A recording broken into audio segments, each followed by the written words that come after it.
Welcome to another episode of Hey Mumma.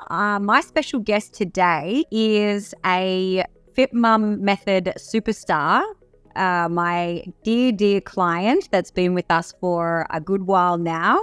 It's Tammy. Welcome, Tammy. Hi, thanks for having me. Oh, thank you so much for taking the time out and coming on here. I'm super excited to share your story with the Hey Mumma audience. Now, Tammy, you came to us and you wanted to lose 10 kilos in 6 months. You not only did that, you actually kept it off, never to find those 10 kilos again.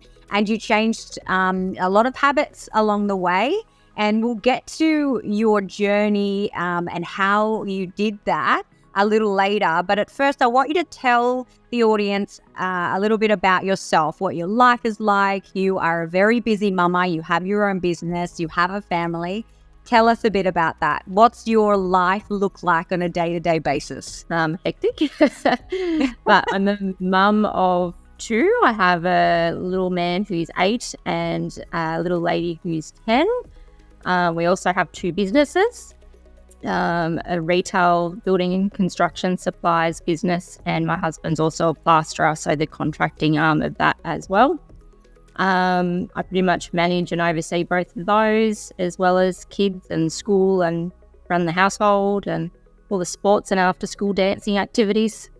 Huge. That is full on and hectic. If we can wrap it up in one word, that's amazing. So take me back to, do you remember how long it's been since we've been working together? To work that out, I think it's over 2 years, to be honest. When I first came to you, I think it was towards the end of a year, probably 3 years ago, maybe.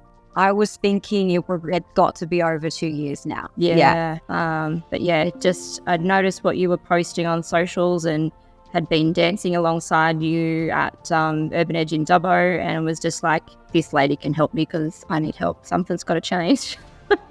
And tell us a little bit about what you needed help with. What were you struggling with at the time? Probably just, it wasn't eating right. I wasn't sleeping right, like burning the midnight oil to get stuff done. The weight was piling on, which made me feel very uncomfortable, and then it was just a vicious cycle. Just tired and lethargic, and just did not be the mum that I wanted to be, basically. So how was it affecting your life, your relationships, your family, your relationship with yourself? I was very snappy, very quick to react all the time. Like, it was always just it was a fight, basically, all the time was my response. And it was just to try and move on to the next problem as quick as possible. There was sort of a lack of connection between myself and my husband. I could notice the kids starting to mimic my snappy behaviour. And that's sort of when I went, oh, that's not what I want them to be either. But you've got to lead by example. I hated the way I felt and looked, and that was just a whole depressive state in itself, really. What would have been the biggest snapping point where you were like, okay, I've had enough with where I'm at right now. I need to seek help? Don't really remember sort of one definitive moment, but earlier that year, I had gone to see a psychologist in regards to my moods and how to better handle things, and just ways to keep myself grounded and come back down to earth with so much going on. I just spent so much time in my head that I needed skills, which helped, but I knew that there was more to it. There was more habits and things that I needed to change for it to be a lifetime going forward process. And I think the things that made me sort of think, well, this is not right, was definitely when the kids started to notice it and pick up on it or mimic it. And that was like, yeah, no, this is not cool. They can be our biggest teachers, right? And our biggest drivers as well. I can completely relate to that. So tell us a little bit about what your habits were like back then. Sleeping habits, diet habits, exercise habits, if any. or even your mindset around all those things as well? Yeah. So going back probably a fair way, when we first took over the business, I was still working in travel at that time as well. So I had a full-time day job and then tried to do the business at night. I would live on coffee until it was sustainable enough to drink alcohol. And then that alcohol would be something with caffeine in it, because that way it would keep me up to basically get through the night to get all the work done. And then it would be a vicious circle. So that's going back quite a few years now. So it has been a process basically to get to this point. But then I started all the fad diets, like let's do this 12-week challenge. Let's do whatever the latest, greatest fad was to try and drop a couple of kilos, but then it'd be straight back into the old habits again. It was never a lifelong sustainable program, basically. And why do you think that it wasn't sustainable? What kind of things did you have to do in those challenges or in those certain diets that just didn't make it stick? Well, they never changed the root of the problem. Like, they never focused on sleep. They never focused on the small daily tasks that you need to change to be able to focus and function properly. It was just like, here, eat this 1,200 calorie meal plan, exercise every day, like cardio based, sort of to drop the weight as quick as possible, but would just make me more tired. At the end of the 12 weeks, or if I even made it to the end of the 12 weeks, I would be sick. Like, physically, my body would run down, I'd become sick, or I'd just be tired and exhausted. Yeah. And that's the thing, when you get told to eat a certain thing, you can go for a little while and you'll see about the 3 or 4 week mark, and then the old habits start to creep in before you even realize. And then also it's like what if I don't feel like that? And then that's how you can quickly drop off from that as well. Mm-hmm. And like you said, they don't address the core issues. So did you develop some kind of mindset around eating or anything like that when you were trying those sort of things? Any dangerous kinds of mindsets?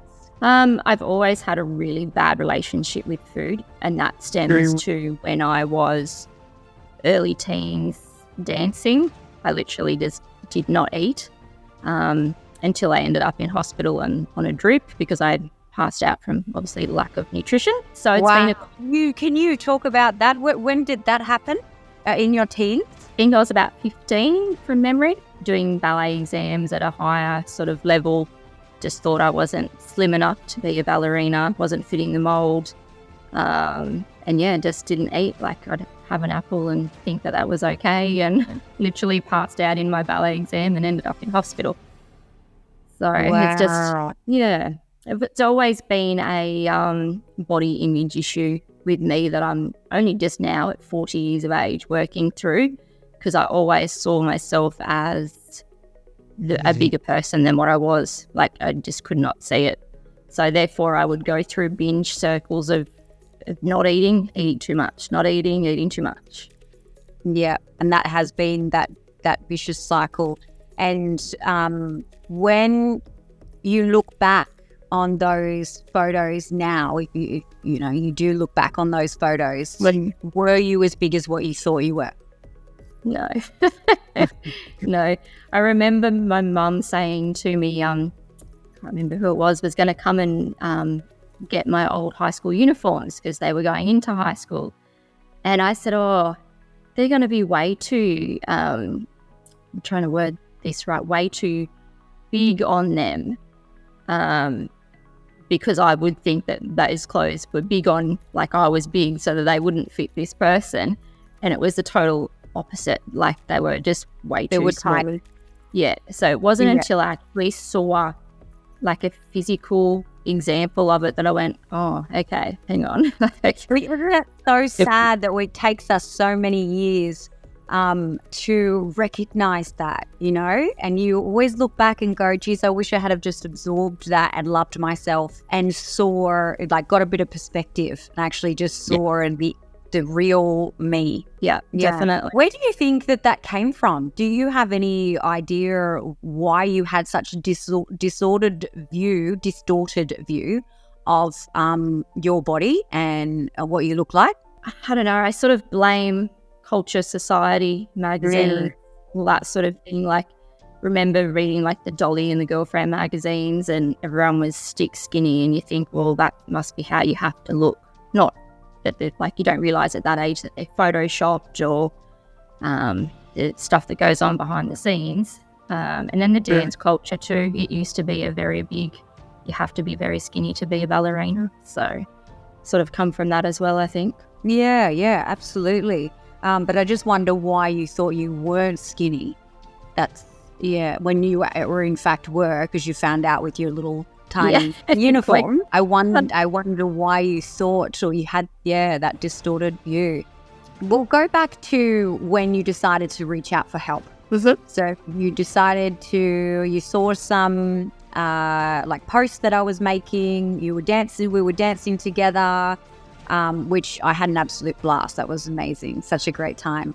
So when you reached out, how did things change for you? So I think I just mentioned to you, like, how can you help? What do you offer? And then Pete was running a workshop at the gym in regards to weight training. That's right. Yeah. Which was fantastic. Sort of created a bit of a spark, I suppose. I'm like, oh, this is pretty cool. And then just followed a bit closer to you guys in for a while, I think. And then later that year decided to just, what the hell, let's give it a go. What can hurt, really? So but there was quite a bit of a build-up of trust there.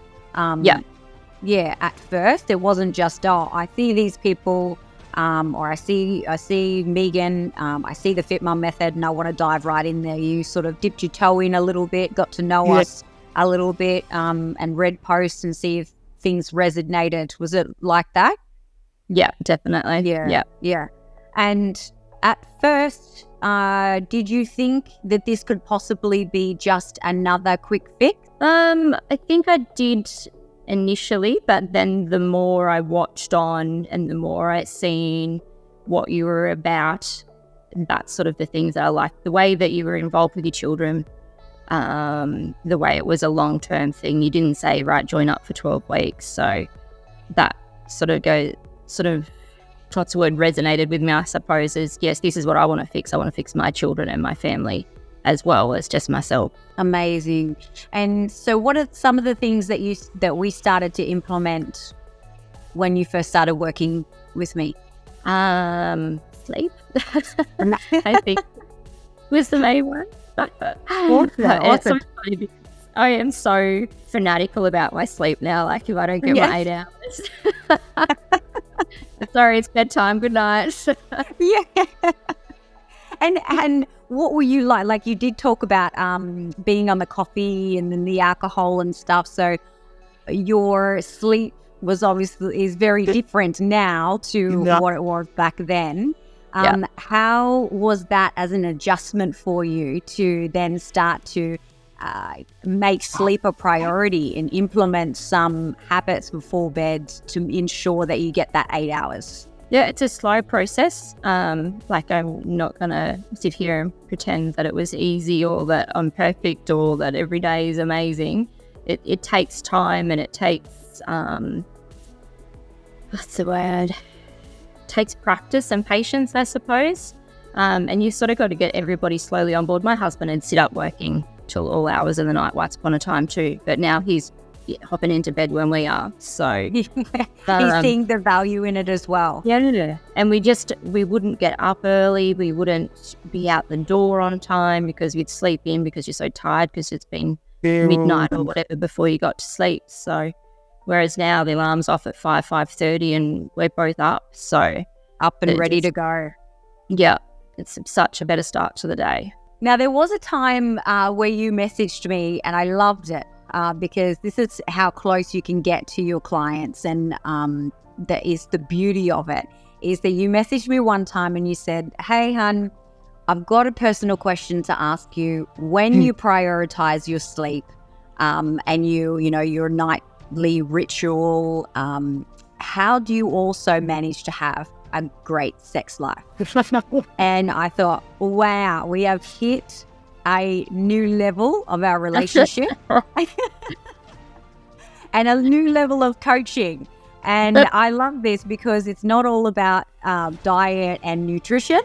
And, it's the whole enchilada. And so how did you, I gave you some advice and things that Pete and I do, like shower sometimes, or making sure that, sex is done before anything else, like the dessert, like the reading of the books and turning the lights down and all that kind of thing. It's kind of a priority before we do the rest of it and after the girls have gone to sleep. So they were some of my tips.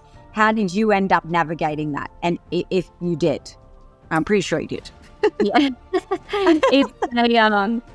It's a communication process, definitely. Like, you can't just expect the other person to know what you're thinking and what you're feeling.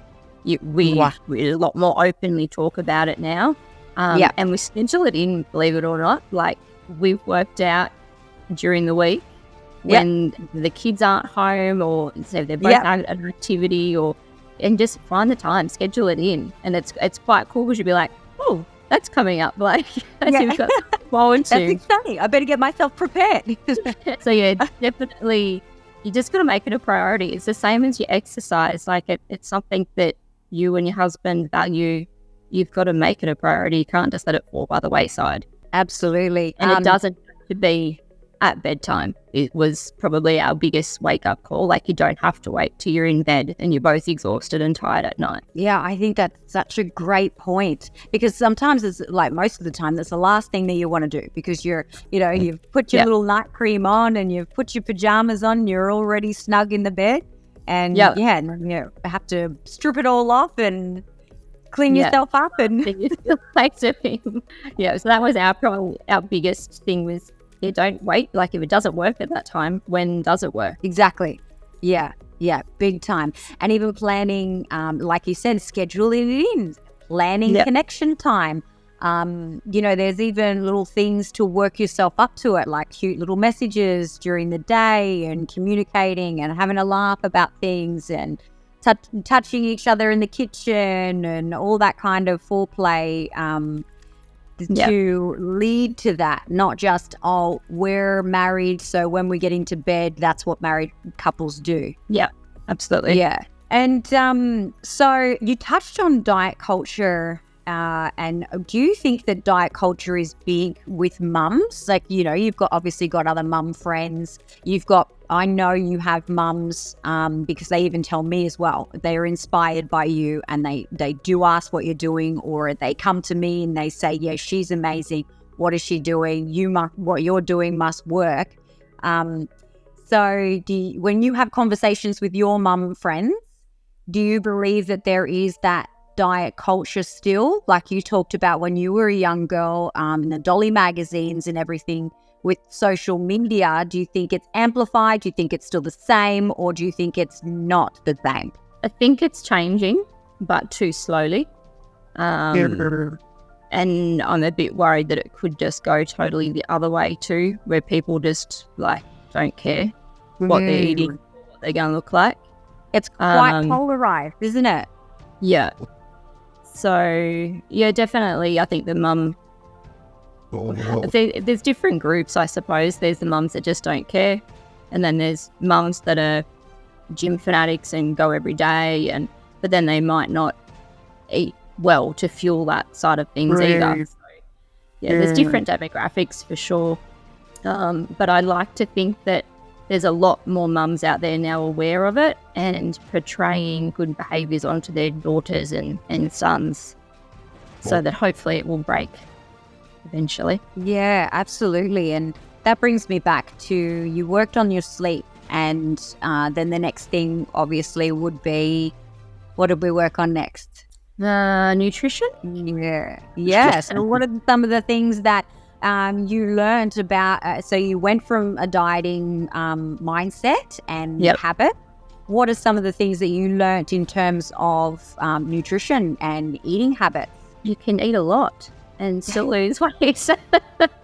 Yay! Which I still struggle with sometimes. Don't worry, I'm like, oh, I haven't eaten enough. That's why I've not lost any weight. Like, it's a hard thing to get around, but you've got to eat the right thing. So. Yeah, eating the right thing, eating more of the right thing. Yeah, and at the right times of the day. Did you ever think that would come out of your mouth? Oh, I haven't eaten enough. That's why the scales haven't dropped. No, definitely not in the day. And then let's talk about your workouts. So what sort of workouts do you do? At present, I'm doing sort of 4 to 5 resistance weight-based sessions a week. Did you start off like that though? No, I think it was 2 or 3 a week is what we started out on. And they're only 30, 45 minutes, like depending on how much you drag the chain with them. So they're very quick and easy to get done. I've never joined a gym to do any of my workouts. I have done it based on what I had at home, and I have slowly over the last few years built up my own home gym equipment just as I can afford it. So, but the majority of the weight I reckon I lost before I had a lot of equipment. Right. Yeah, because you can do a lot with addressing your sleeping habits, then addressing your nutrition, and then using just simply body weight to begin with. Yeah. Well, I did the TRX band, I think was the first thing I bought. So that's body weight. Yep. A lot of the cardio routines that you guys have on the app would use those. Yep. But how many times a week would you do cardio on average? Once, if I remembered. And definitely you not still every lost day. weight. Yeah. Yep. And I hate cardio, so it was fantastic. It suited you real well, right? Yep, definitely. Still does. So a lot of strength-based training, and I think that this is important to get across to other mums, is that you don't need to go and pound the pavement. You don't need to do a lot of cardio or hours of exercise, thinking that they need to have a lot of time to go to the gym, or that they need to go to the gym. You're living proof that you can do all of this at home. And you don't have to, it doesn't have to be expensive. You don't have to spend. Yeah, exactly. And so we were talking about how you've been with us for about a bit over 2 years now. You originally came to lose your 10 kilos, about that 10 kilos. You lost it in about 6 months. You've kept it off, and you've changed some incredible habits. Before I go into this question, I'm actually going to ask, how has your family's habits changed as well? Let's talk about that. Yeah, so I didn't bombard them with it at the beginning, and I've sort of never really pushed it on them or said, this is how it's going to be from now on. Get rid of everything in the house. Like, is it going to change because I'm changing? I never took that approach. But then slowly after time, the kids will go, oh, I'm going to eat what you're eating, Mum, or can you make me a smoothie too? Or my kids have started to come out into the gym in the garage with me now and mimic that. And I've had times where Ava's gone, Mum, this is my routine. I'm going to do of a nighttime and of a morning. And they just start to copy you. And it's amazing when it happens. It is so amazing. There's that favorite saying is show, don't tell. And a lot of mums think that they have to jam it down their family's throat and everything has to change overnight, which is where you'll come up with a lot of resistance. And so I feel that when a mum takes on this type of journey, it is a slow process like you have been doing, and it is a show, don't tell, and show them that, okay, this is what is important to me and this is what I'm going to just go ahead and do. If you want to come along for the ride, by all means. And I think being really, consistent and firm like that, then they start to see the improvements in mum. And of course, they're going to jump on board as well. Talk about some of your wins with your daughter. You did just say, she comes in and says, this is going to be my nighttime routine. She asks for a smoothie as well. What's the other... some body image kind of positives or... Yeah.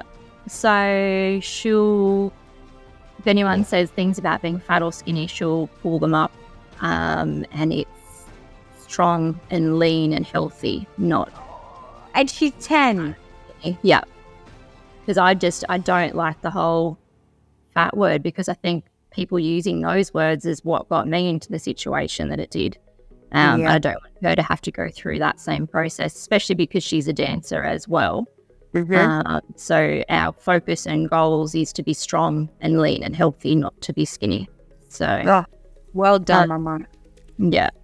But yeah, she goes out into the gym every now and again, just randomly on her own, or she'll set her alarm to get up early and go out there. And she's not doing structured weights or anything, but she's moving her body, and that's all I care about. So yeah, that's all that matters right now. You're just setting those habits up for later on. There will come a time.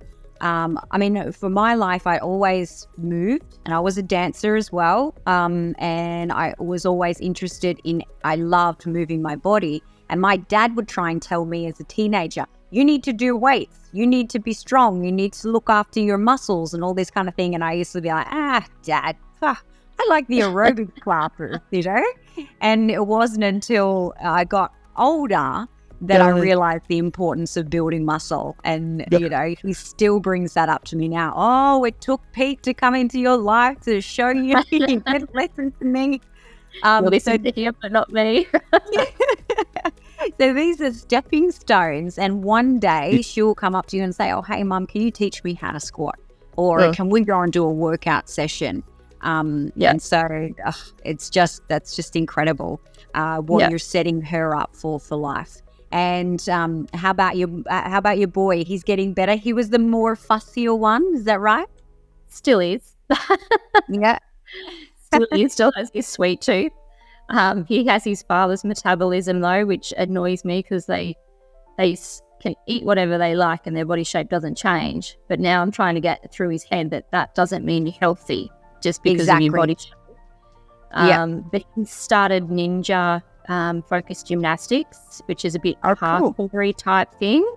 And he's realised the value of strength that's involved in that. So he's trying to improve his muscles now. So yeah, exactly. And then that's where you can get him as well, planting the seed on the importance of protein, the importance of veg, so then he won't be sick and off from, you know, ninja, or injured from ninja and all that kind of all those kinds of mindsets. And I absolutely love the fact that you are teaching them that strong, healthy and lean is the priority. Beautiful. So as we were saying before, how's it improved in terms of so we talked about a bit of, you know, your intimacy with your husband. What about the relationship altogether as a family? We all get on so well. Like, we all have our moments. Like, I'm not going to paint it as a magical fairy tale, but there's definitely a lot more connection. There's a lot less aggro and conflict, and more family time. Like, we sort of make it a bit more of a priority now. So, it was I can't even remember when it was. A little while ago, I was sort of noticed, hang on, there hasn't really been any huge big barneys. We've learnt to communicate a lot better. Learnt to listen probably a lot better as well. So it's definitely helped on every aspect, really. Amazing. And then we haven't touched on your hormones, and you had some health issues as well before you came to us. So can you talk a little bit about that? So I have, I think it's pronounced adenomyosis, which is like endometriosis, but it's in the muscle lining of your uterus. So my periods were hugely painful, like to the point where I'd be swallowing endone like Tic Tacs to try and get through the week. But the healthier and cleaner I got with my nutrition and exercising, the better they become. Like, I was going through a period where I was seeing the gyno to get it all taken out because I was over it. But then that had its own side effects. I would use the pill to just skip them, so I would never even have a period, which is not healthy either. To the point where they were that pain-free that sometimes I forgot I was having my period. So, just the good stuff in my body, less toxins, just helped so much with that side of things. And it also reduces the symptoms as well, the PMS symptoms and all that sort of thing that go along with them. So the mood swings and the crazy mummy wasn't as bad as what they usually were. Yeah, that's so fantastic. And how long do you think it took for you to get those kinds of results? Probably maybe, I don't know, maybe around that 6-month mark, I think, once sort of the weight dropped off and things settled down, I suppose. It was turned over in your body. That 3 to 6 months. So it takes 6 months for every cell in your body to turn over. Yeah. So if you are the result of what you had been doing 6 months prior.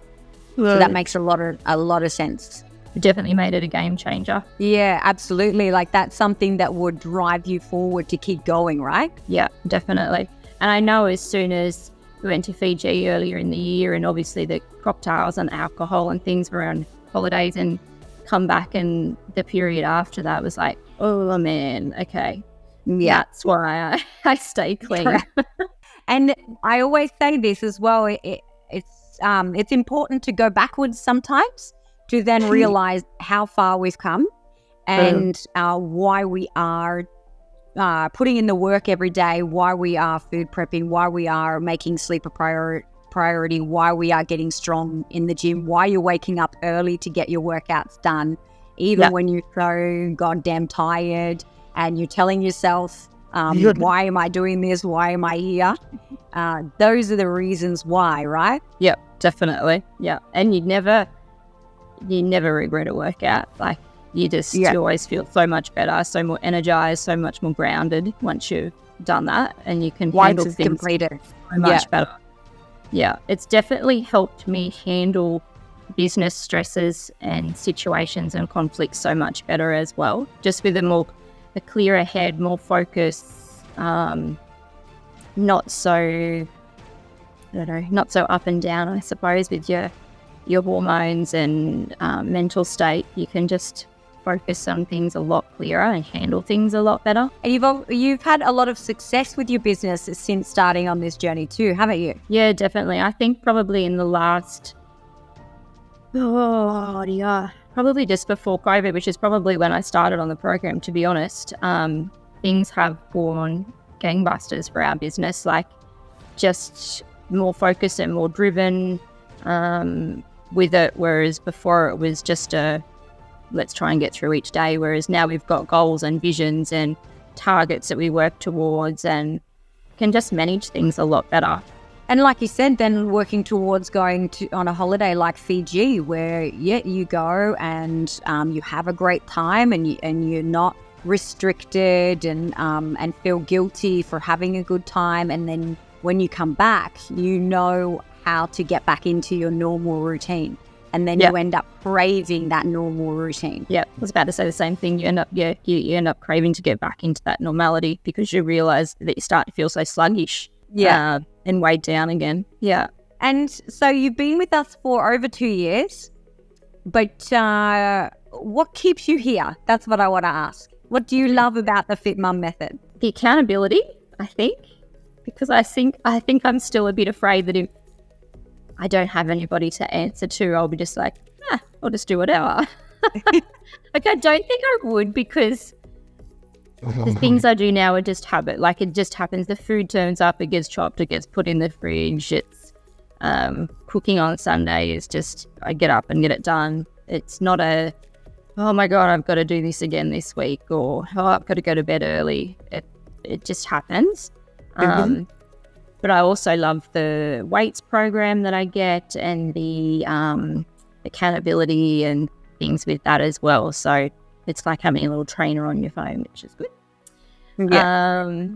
But yeah, and it's just a really good community too, like chatting to other mums. And I suppose the coaching then, once you've got all those habits and stuff out of the way, it goes beyond that. And I think that's what I'm liking at the moment. Like I'm learning and healing and getting over a lot of other things that are a lot deeper than just the nutrition, exercise and sleep. That's right. Yeah, which is all helping as well. So Yeah, because once we can get that under control, like you said, the sleeping, the eating, the exercising, when you can get that under control, you can peel off another layer and you can go a bit deeper with your self-love, with your self-confidence, find out exactly what the root cause is, like you mentioned at the beginning of the chat. And you can really start, like an onion, start to peel all those layers off, and you can go more in improving your whole life. Yep, definitely. Work out what started the bad relationship with food. Work out, what triggers me and what makes me snappy. It's those deeper level things that I'm really enjoying at the moment. And if you could talk to Tammy imagine that there is a Tammy out there right now, and she is struggling with what you were struggling with. What piece of advice would you give to her? If you could go back in time and tell that Tammy something, or if there is a Tammy listening today going, geez, I really relate to that, and I'm exactly where she was. What would you tell her? We all have the same amount of time in the day, I suppose, and the one thing that you need to give up is give up your excuses. It's about consistency and it's not about perfection. And you just have to put yourself first. You've got to stop feeling guilty for putting yourself first, because as soon as I put myself first, I was a better mum, a better wife, a better businesswoman. So it's just, you choose what's a priority in your life and you choose what you fill your time with. So if you want something bad enough, you'll make it happen and you'll give away the excuses. So very well said, because you have to have that desire there and you have to actually want it, and you'll move everything out of the way, move heaven and earth to get it. Well, thank you so much for coming on today, Tammy. You've delivered so much value. I've loved it, and I'm sure everybody else is going to love it. If you want to actually see Tammy's transformation, you can head over to my Instagram account. That is Mumlete, Mumlete. So it's a mum athlete, and that's what we essentially are. We are mums that are everyday athletes. I'm going to leave it there, and I hope you've enjoyed that. Thank you very much, Tammy. No worries, Megan. Thanks for having me.